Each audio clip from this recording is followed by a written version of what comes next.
everybody. Hello. Welcome to the... That was a weird one. Yeah, that was a really weird one. Okay. We are not scripted. This is the How Do You Guess What podcast. I'm Dan. And I'm Brynn.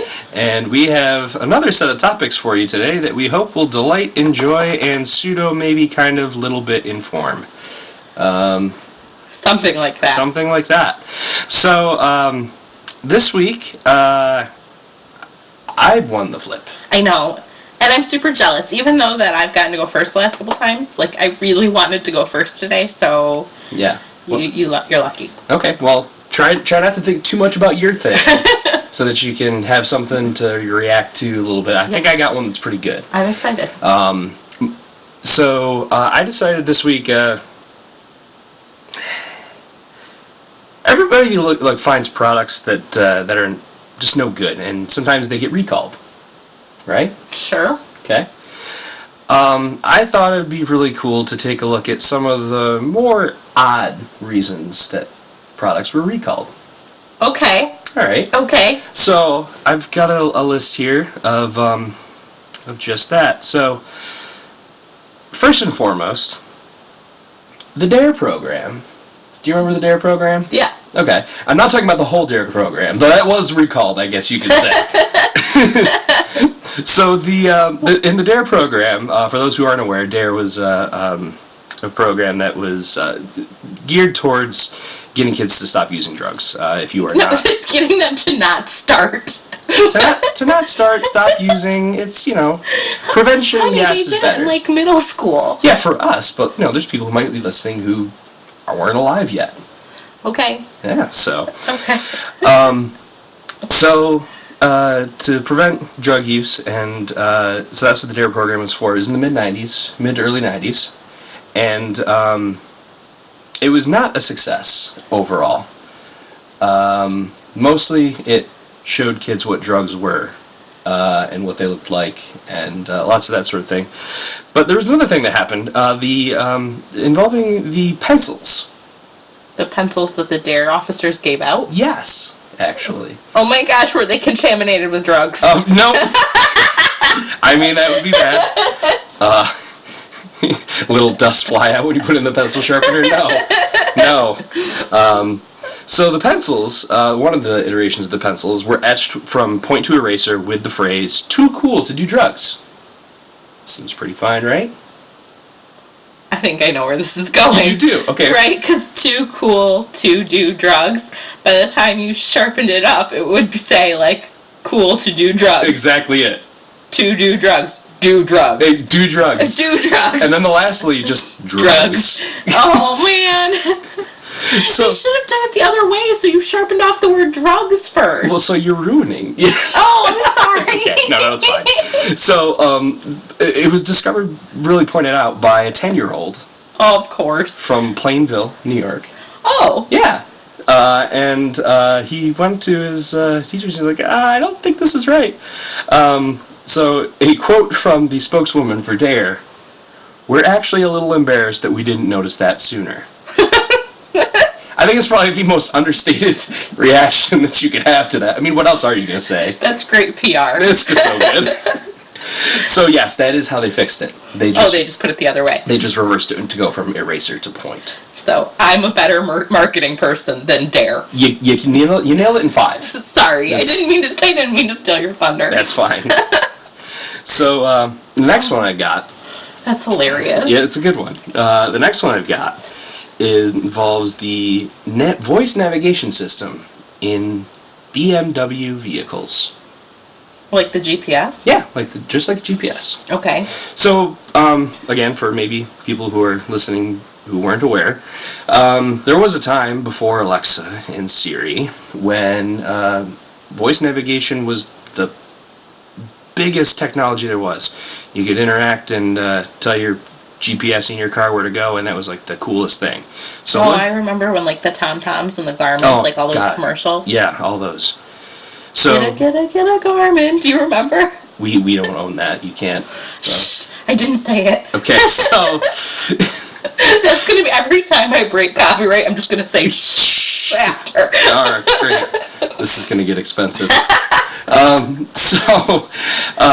Obviously, luxury cars came out with built-in models first. And BMW, in their BMW 5 Series, they had to recall that. That's the one with 5 blades, right? Yes. Sorry, I'm so silly today. The Germans and their 5 blades. So BMW 5. They put them in everything. You put 5 blades in anything. Sorry. They wanted a 5th Blade movie, but, didn't. Stop. They'll get it. The BMW 5 Series, it had a complaint from customers that were very angry. Particularly, only males were angry because, and this is the reason that they cited, the customer cited, is because they didn't want to be taking directions from a female. What the what? Yeah. That was their... When was this? This was in, it was 1990, late 90s. So yeah, the German males cited their reasoning was that they didn't want to be taking directions from a woman. Now, obviously... I have nothing pithy to say about that. I do. Okay, I'm ready. I hope they love Siri. Oh, right. And Alexa. Right. Yeah. So, obviously...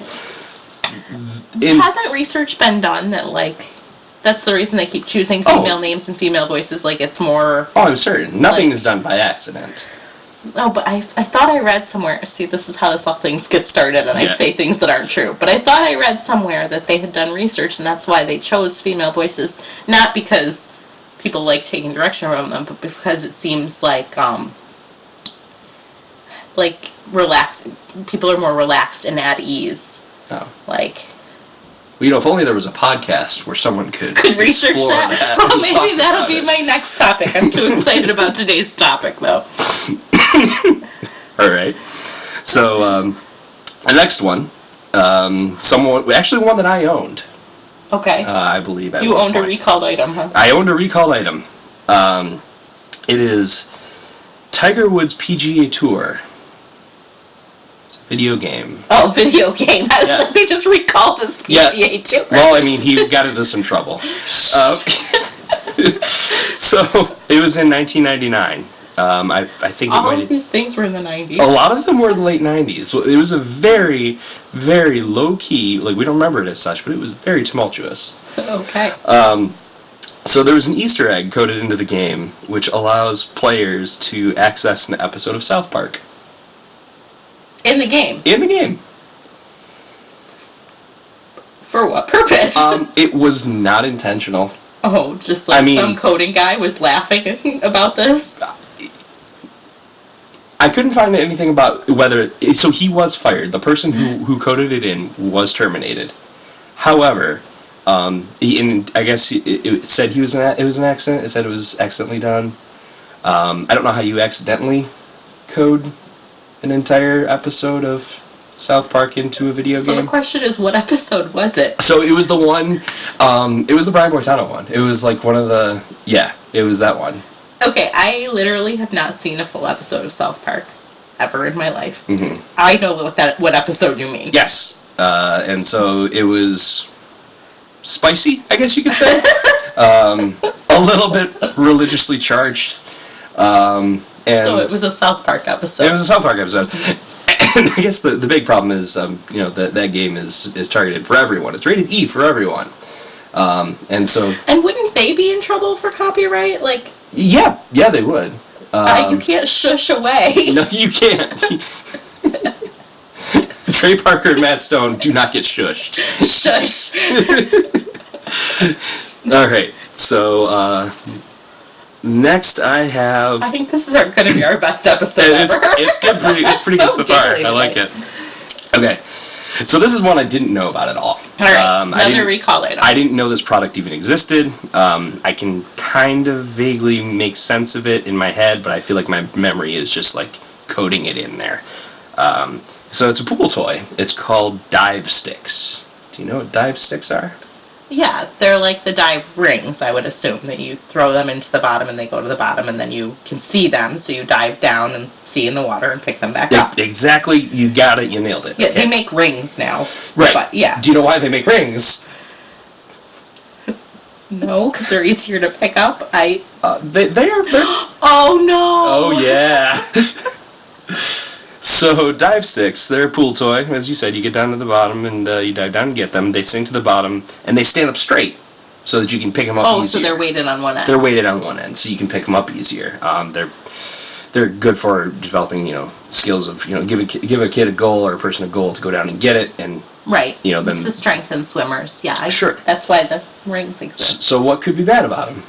Well, were they? You tell me. I'm afraid to guess. So they're easy to grab. Yes. They're also easy to impale yourself upon. Oh, when you dive down, you just give a hole. So the oh my god, a dive stick stuck in my eye! No, you don't even know. It's so bad. Damn, really? Oh, it's so bad. So, they have cute characters on them. Not like licensed stuff at that point, but they had like, cute, sure. designed characters. So one victim was a 6-year-old daughter of a woman in Maryland, and she was playing with it during an inflatable pool. So not even a big one, an inflatable one. What do you need dive sticks in an inflatable pool for? Go ahead. That's another question. Anyway, playing with them in her inflatable pool. So the 6-year-old fell on the stick and impaled herself. She was airlifted to a hospital, and she required 2 hours of surgery.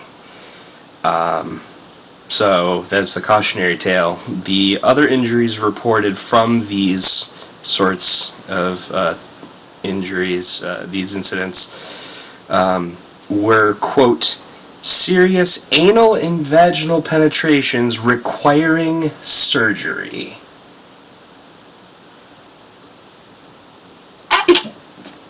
What? Yeah, like, that just gives you all sorts of heebie-jeebies. Like, this is that level of harm from a, like... Dan, I don't think somehow I don't think all of those are accidents. So, okay, I didn't want to be the first to say it, but this is what I read, and obviously that's where my mind went, and I was like, no. I thought we were keeping this podcast family friendly. Listen, I have said nothing that was not in a medical journal. And I'm moving on. Yeah, tell me the next thing that was recalled, Daniel. It is called the Flushmate. Flush. I stress the word flush, not any other iteration that might sound like anything else. Flush, as in toilet. Okay, Flushmate. Flushmate.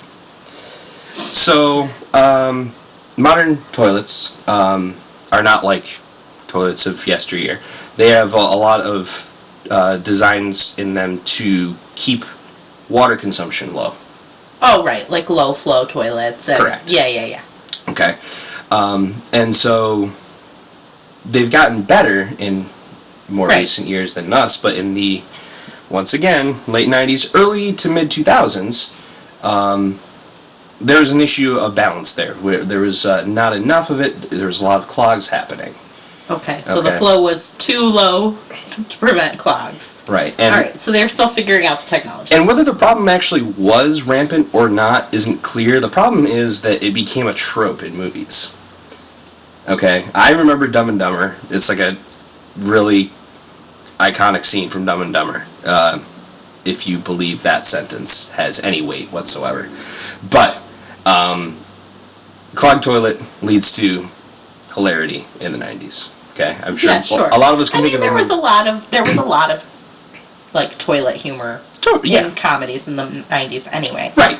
I mean, still, sure. Toilet humor is universal. Sure, yes. But clogged toilets. Clogged toilets. And so the problem was that whether or not it was actually a problem... So, like, the plumbers of America got angry. The plumbers were probably fine with it because they were getting paid. Oh, the toilet builders of America. It was consumers. Okay. Okay. So consumers decided they had enough, and somebody decided they were going to fix the problem. With the Flushmate. With the Flushmate. So between 1997 and 2008, this is when this device was sold. 11 years. 11 years. It had an 11-year run. It had a design flaw, though. it was too good. It was like designed by like Tim Allen from like Home Improvement. Uh-huh. And the design flaw is that certain parts of it would have too much pressure, and the toilet would explode. Exploding the toilets. 11 years this product existed, and toilets were exploding? Yes. So over 300 cases of property damage, and over a dozen cases of lacerations from flying shards of porcelain. Ew. Yeah. Ew. That seems so unsanitary. Yeah, it's just instant infection. Yeah. That's just... You just go straight to the hospital and just like take like a germ bath. How'd you get this giant laceration? Oh, from pooped porcelain. Yes. So it was followed by a recall in 2012 in the U.S. So after that amount of time it had been out of the market, they were like, nope, I guess we're done. So. Awesome. I have one last one. Okay. Is it also from the 90s? It is not. Ooh. It is from a little bit more recent. It is from around the early 2010s. Okay. It's in early to mid 2010s. It's mid 2010s. Got it. Yep. There are two separate recalls from the Mazda 6. It's a vehicle. It's not a Razor. It's not a Razor. Okay.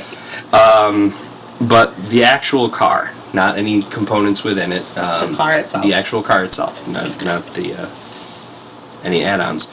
So it was affected about 94,000 cars, and the problem was that there was a design flaw in the gas tank that allowed specifically yellow sac spiders to crawl into the fuel tank. I don't want to hear the rest of this. So, yellow sac spiders are a species of spider that are attracted to gasoline. They party hard. Okay, yellow sac spiders know it is lit when their lives are like the best. So they're gasoline party spiders. Gas party spiders. And what happens is they get into the fuel tank and they build webs in there. Yeah. And that's what spiders do, man. That's what they do. And they would block airflow to the engine. Which I don't know if you know this, is kind of a fire hazard. Take your car to the mechanic or to the exterminator? Okay, good question. So it's kind of a fire hazard when you're blocking the airflow from the gas tank to the engine. Yeah. So the first recall, and I stress the first recall, they just installed a spring that would that was like on one of the hinge is for the tank to keep the spiders from being able to push it open. Okay, it was an additional spring that they installed, but it didn't work. No. Tenacious little buggers. Yeah, they're gas party spiders. They're gonna give up. No, they need it. I'm changing their name. I'm getting on Wikipedia and changing their name to gas party spiders. Oh God. So the second one was actually they had to update the software in the computer to figure this problem out. To sense if there were spiders getting in? No, to adjust the amount of pressure that would be applied in the fuel tank in the area, so that if there was too much pressure to build up, that the system would shut off. Okay, to prevent gas party spiders from starting fires. Yes. Got it. Okay. So here's the thing though, and this is what boggles me reading it. It's still unknown why the spiders seem to only like gas tanks from Mazda. No other manufacturer, no car dealerships, nothing like that, had this issue. It's got to be a difference in the way it's built. It's got to be shaped slightly different. They have to be able to smell the gas or something. Who knows? Yet nobody else had this problem. So they're Mazda gas party spiders. They have very particular tastes in vehicles. That's awesome. Yeah. So that's awesome, dude. yeah, that's what I've got for some weird product recalls. I love it. Yeah, it was. It's a really good topic. It was a fun one. I enjoyed looking that one up. Yeah. A lot. Yeah. So mine. Okay.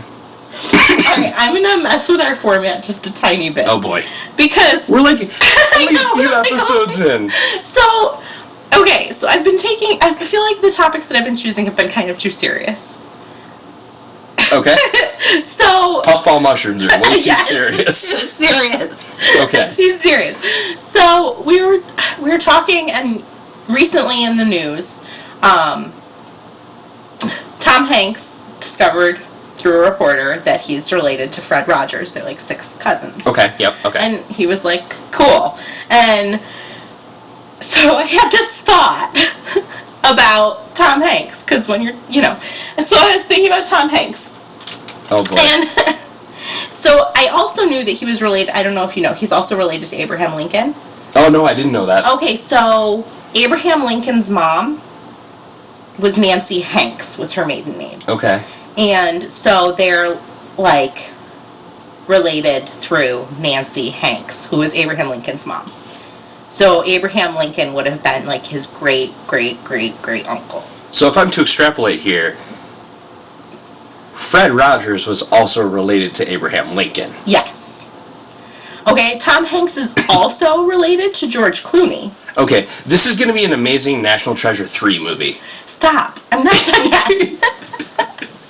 This is all background information for my main topic. Oh my god. Okay? I'm really excited right now. So Tom Hanks is related to all these people, right? Yeah. So we're going to play 6 Degrees of Tom Hanks. Oh. Okay. Literally the top of my paper said 6 Degrees of Tom Hanks. Okay. Because, okay, so, yeah, who he's related to for real is cool, but playing 6 Degrees is super fun. If you're not familiar with 6 Degrees, because it has not been, like, culturally relevant in a super long time, there's this theory that people, like, are related to other people within 6 degrees, 6 connections to relate to another person. The most famous of this is, the game 6 Degrees of Kevin Bacon. Kevin Bacon was super prolific, and you cannot name an actor that's outside of 6 degrees of separation from Kevin Bacon. And lots of different kinds of movies, too. Yes, exactly. Yeah. So I did all of my research on IMDb and using the Oracle of Bacon. Okay. Oracle of Bacon is a website that will connect any 2 actors. Okay. Also, to do this, I asked Dan a couple days ago, maybe, for 5 random actors. It was less than a week. It was less than a week. For 5 random actors. I think you picked a fairly interesting selection of people. They're not all the same age. They're not all the same ethnicity. They don't do the same things. Mm-hmm. Every single person you picked, Daniel, every single person, 2 degrees from Tom Hanks. What? Every single person. So I'm going to start with, the first one you gave me was Sir Ben Kingsley. Yes. Sir Ben Kingsley was in All Hail the King with Sam Rockwell. Okay. Who was in The Green Mile with Tom Hanks. Okay, I actually could put that one together. Once you gave me that first piece, I had it. So that's cool. That's awesome. I bet you can do the second piece for almost all of these. Okay, let me try. So that was Ben Kingsley, was the first actor you gave me. Okay. The second actor you gave me was Jackie Chan. Jackie Chan was in Around the World in 80 Days with Robert Fife. Oh, I don't have this one. Fife was in Cloud Atlas with Tom Hanks. Okay. I didn't see Cloud Atlas. Okay. All right. Okay. Jackie Chan. Jackie Chan. 2 degrees from Tom Hanks, man. That's impressive. I know. Like, when you gave me your list, I thought, okay, this should be a fun experiment because they should be all over the place. Literally all of them are 2 degrees from Tom Hanks. Tom Hanks is the Kevin Bacon of this generation. I think Kevin Bacon needs to catch up. I think he's outdated at this point. So the third actor you gave me. Yeah. Wesley Snipes. Yes. Wesley Snipes was in, I don't know if I'm going to pronounce it right, Chirac. It's CHI-RAQ. Chirac. Chirac, maybe? Maybe. Not sure. With Dave Chappelle. Okay. Dave Chappelle was in... Do you know what he was in with Tom Hanks? I want to give you a minute. You know it. Dave Chappelle and Tom Hanks. No. It's You've Got Mail. Okay. Which I actually rewatched recently. Oh, he was. Dave Chappelle was in that movie. Yeah. He was he worked for Fox Books with him or whatever. Yeah. Yeah, Dave Chappelle. All right. Okay. All right. The fourth actor you gave me. Yeah. Steve Buscemi. Yeah. Yep. Okay. Dan likes a certain type of actor. Even if they're all over the board, you can tell Dan's favorite. Yeah. Steve Buscemi was in Home on the Range. Oh, the classic. the movie Disney likes to pretend didn't happen. Is it even on Disney Plus right now? I honestly don't know. I don't think so. That's hilarious. They pretend that movie doesn't exist. Wow. Okay, so Home on the Range with Estelle Harris. Estelle Harris is she's I'm seeing her. Jerry English. Estelle Harris is married to I'm sorry, go ahead. Just say it. Estelle Harris was in Toy Story shorts with Hanks. Yes. Okay. I think the Toy Story short Small Fry is the most recent one that she was in, because I know that there are others. Yeah, she's Mrs. Potato Head. Yes, and I think it's really interesting that Oracle of Bacon gave me specifically the Toy Story short. Yeah. And not Toy Story. But it might not be updated enough to include Toy Story 4. Maybe not. And I think the Small Fry is the one that gave me specifically, is the most recent Toy Story short before that. That's probably why. Okay. Yeah, because I think it's by year. Yeah, so it just gives you the most recent one. Right. Okay.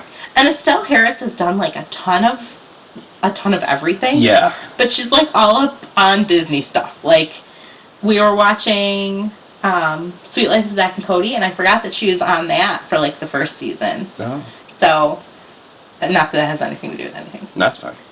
Okay, so the fifth name you gave me was Blake Lively, which was your wild card. Yeah. Okay. It was a, I don't know if I've actually seen a movie with Blake Lively in it. I'm serious. I don't. Okay. I believe you. That's why I picked it. Because I picture her. I picture her actor I know nothing about. Someone I don't know hardly anything about. Yes. Okay. There you go. Well, Blake Lively is 2 degrees of separation from Tom Hanks. Okay. Blake Lively was in Accepted. Accepted. With Ann Cusack. Okay. I don't know if I know who Ann Cusack is, actually. She's probably the... I'm sure she's a relation to... Probably. But, because they're a acting family. Yeah. But Ann Cusack was in League of Their Own with Tom Hanks. Uh-huh. Yeah. Okay. So then I did 2 bonus actors. 2. Okay. I felt like I needed to do Kevin Bacon. Oh, yeah. I was using the Oracle of Bacon. Of course. So... Are they in the same movie? Yeah. Okay. They're going to be in... Hold on. Let's see. Tom Hanks would have been in something with Kevin Bacon. You're judging me so harshly I'm right now. I'm judging you so hard right now. It should have popped into your head immediately. When I say it, you're going to kick yourself. Our audience is screaming at you right now. Oh, Daniel. Do you want me to just tell you? Yes. Apollo 13. Oh, snap, yeah. Oh, snap, yeah! I kind of forget that movie exists. And it's not because it's not good. The thing is, Kevin Bacon is so not Kevin Bacon in that movie, and that's why you didn't think of it immediately. It's probably why. He's not Kevin Baconing all over it. No. So, and then the second actor I did was a nod to your introduction to me, and so I looked up Neil Patrick Harris. Ah, of course. And Neil Patrick Harris is 1 degree of separation from Tom Hanks, but it was a movie that I had never heard of. Okay, hit me with the movie. Beyond All Boundaries. No, I don't know that movie. Yeah, I don't know the movie either, but it apparently has Neil Patrick Harris and Tom Hanks in it. Oh, well. I don't know why we haven't seen it then. I don't either. Maybe it's not good. You hush your mouth. I mean, I don't know how it couldn't be, but I don't know. Yeah. So that's the research I did. I did 6 degrees of separation. Okay. I mean, I also learned a lot about Tom Hanks. Do you know how he was discovered? No. Okay, so he had a walk-on role on a show, and now I don't remember. It was Ron Howard show. It may have been Happy Days. He had a small role on. What's the Ron Howard show? Oh gosh, it's right here in my phone too. You think I would be able to remember? So go over others some. Anyway, he was in a Ron Howard show as like a very small role. He had one line, and it was like he was young. He was like 18. Yeah. And so then Ron Howard was casting for Splash, the movie with Daryl Hannah. Yep. And he called Tom Hanks in to read for the best friend part, which ended up going to... Oh gosh, now I don't remember. It's been a long time since I've seen Splash. But anyway, he came in to read for the best friend part, which was again a small part. Yeah. And everybody in the reading loved him so much that he got the main lead. And honestly, from there on, it was like, bam, he took off. Yeah. He had Big just a couple years later, and that movie's iconic. Yeah. And then once he started doing rom-coms, yeah, he's obviously a very well-celebrated actor. He's won a ton of awards and everything. He has been nominated or shortlisted for nomination for Razzies, but not won any. That's good. That's good. I like that's how you know if an actor takes his craft seriously. Does he have Razzies? Razzies didn't even exist when we were a kid. I kind of wish they did. I know. There's a lot of older movies that I wonder how they would rank on that kind of thing. Like every Land Before Time other than the first one. How many Land Before Times are there now? There's probably, I actually looked this up. I think there's seriously 8 or 9. That's less than what I thought. You thought there was a dozen? I was going to guess a dozen, exactly, actually. Well, maybe. I mean, they maybe have made more since you looked it up. Okay, well, you know what? Spoiler for the next one. I am going to do a short synopsis of each and every Land Before Time movie. Seriously, though, this is super entertaining. I'm glad you're entertained. I'm super entertained. We may have no listeners at this point. That's fine. But I'm entertained. This is for us now. What if I make it a musical? The Land Before Time, the musical. Land Before Time, the musical. Through the Ages, the musical. Oh, good. Oh, gosh. I think we better end this before it gets out of hand. Yeah. All right. So, thanks, everybody. Thanks for listening. We wrapped up for today. Yeah, we hope you're enjoying these. Please comment, message us, tell us that you love them. Yeah, or not. Please tell us. Any feedback is good. Positive feedback's better. Especially publicly. Yeah, if you hate it, tell us privately. We have confidence issues. But privately, we're fine. So, yes, thank you. And we hope you listen to the next episode, too. Okay, Thank you. Bye.